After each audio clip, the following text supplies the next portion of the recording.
இந்த ஆலயத்தில் இருக்கக்கூடிய கல்லுக்கு அவ்வளவு மகிமைங்க.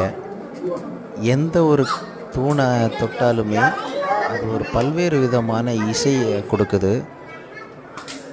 இசை கல்லில் இருக்கிறது வந்து ரொம்ப ஒரு பெயர் பெற்ற ஒரு ஸ்தலம்தான் இந்த ஆலயம். ராஜா காலத்தில் கட்டியிருக்காங்க. அந்த கட்டமைப்புலேயே இது வந்து செட்டிங்காக அப்படி வந்திருக்கு.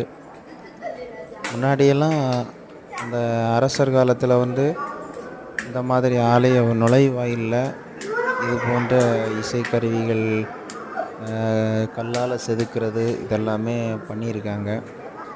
அப்படி பண்ணப்பட்ட ஒரு கல் சிற்பம்தான் நம்ம கன்னியாகுமரி மாவட்டம் ரொம்ப பிரசித்தி பெற்ற சுசீந்திரம் தானுமாலய சுவாமி திருக்கோயிலில் தான் இருக்குது.